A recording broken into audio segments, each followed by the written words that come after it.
എടി നിങ്ങൾ ആ വീഡിയോ കണ്ടാടേ, ആ വീഡിയോയിൽ നമ്മൾ ആ ലാലേട്ടനെ കാണാനുള്ള ആ ഒരു ഭംഗി എന്നുവെച്ചാൽ ആ ഗ്ലാസ് ഒക്കെ ഇട്ട് ആ ഷർട്ടൊക്കെ ഇട്ട് വന്ന് ബിഗ് ബോസിൽ നിന്നപ്പം ഞാൻ ഇന്ന് ഈ ഒരു ഫോട്ടോ എടുത്ത് എൻ്റെ ഇൻസ്റ്റയിൽ അങ്ങ് സ്റ്റാറ്റസും കൂടെ ഇട്ടു. അത്ര പോളി ലുക്കായിട്ടാണ് ലാലേട്ടനെ എനിക്കിത് കണ്ടപ്പോൾ ഫീൽ ചെയ്തത്.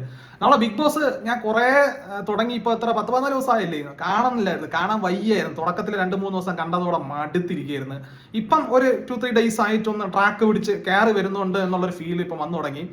ബിഗ് ബോസ് കാണുന്നതെന്ന് വെച്ചാൽ ഒരു എപ്പിസോഡ് ചിലപ്പോൾ വിട്ട് കളയും, അല്ലെങ്കിൽ ഒരു എപ്പിസോഡ് പിറ്റേന്ന് കാണണം എന്ന മെന്റാലിറ്റി ആയിരുന്നു ബിഗ് ബോസ്. ആർക്കും നമ്മളൊരു ബിഗ് ബോസ് ഫാൻ എന്ന നിലയ്ക്ക് ആ ഒരു ട്രാക്കിലോട്ട് കയറി വന്നില്ല. പക്ഷെ ഇപ്പം ഒന്ന് കയറി വന്നു. ഈ വീഡിയോ ഞാൻ ഇന്ന് മുതൽ കണ്ടിന്യൂസ് ആയിട്ട് ഒരുപക്ഷെ ബിഗ് ബോസിന്റെ വീഡിയോ ചെയ്യും. പക്ഷെ എനിക്ക് ഇപ്പം ഒരു കാര്യം മനസ്സിലായിട്ടുണ്ട്. പണ്ട് കഴിഞ്ഞ പ്രാവശ്യം അഖിൽ മാരാറിന്റെ വീഡിയോ അല്ല കഴിഞ്ഞ വർഷം നമ്മുടെ ബിഗ് ബോസിന്റെ വീഡിയോ ചെയ്യുന്ന ദിവസം ഒരു 3-ാമത്തെ 4-ാമത്തെ ദിവസം തന്നെ ഞാൻ എൻ്റെ വീഡിയോയിൽ പ്രൊഡക്ഷൻ ചെയ്തിട്ടുണ്ട്. കഴിഞ്ഞ വർഷം ചെയ്ത വീഡിയോയിൽ ആ സീസണിലെ കപ്പ് അഖിൽ മാരാർ കൊണ്ടുപോകും, അയാൾ ഒറ്റപ്പെടുകയാണെന്നുള്ള രീതിയിൽ ഞാൻ പറഞ്ഞിട്ടുണ്ടായിരുന്നു.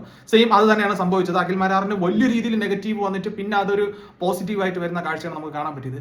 അതുപോലെ ഞാൻ പറയുന്നത് മിക്കവാറും ബിഗ് ബോസിൽ ഈ പ്രാവശ്യം അനീഷ് കപ്പടിക്കാനുള്ള സാധ്യതയാണ് കാണുന്നത്. ഇപ്പോഴത്തെ ഒരു പോക്ക് കണ്ടിട്ട് ഞാൻ തുടക്കത്തിലൊക്കെ അനീഷിനെ ഭയങ്കര നെഗറ്റീവ് പറഞ്ഞിരുന്നെങ്കിലും തമ്മിൽ ഭേദം തൊമ്മൻ എന്നൊക്കെ പറയില്ലേ, ആ ഒരു അവസ്ഥയിൽ നോക്കുകയാണെങ്കിൽ അനീഷാണ് കുറച്ചൊക്കെ ഭേദം എന്നൊക്കെ എനിക്ക് ഫീൽ ചെയ്യുന്നുണ്ട്.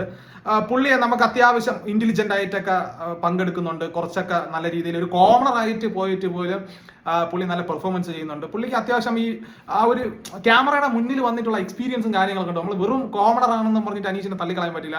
നമ്മൾ മറ്റേ സെല്ലിയോർ ആൻസർ എന്ന് പറഞ്ഞ പ്രോഗ്രാമിലൊക്കെ അനീഷിന്റെ വീഡിയോ ഒക്കെ വന്നിട്ടുണ്ടായിരുന്നു. അപ്പൊ അനീഷ് അത്യാവശ്യം നല്ല രീതിയിൽ പെർഫോമൻസ് ചെയ്യുമെന്ന് ഞാൻ കരുതുന്നുണ്ട്.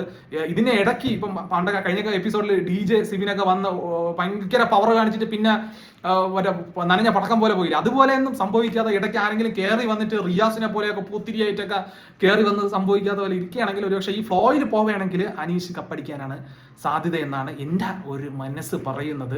അപ്പം കൂടുതൽ ബിഗ് ബോസ് റിലേറ്റഡ് ആയിട്ടുള്ള വീഡിയോസ് ചെയ്യണം എന്ന് ഞാൻ ആഗ്രഹിക്കുന്നുണ്ട്. അപ്പം വരും ദിവസങ്ങളിൽ നമുക്ക് കാണാം.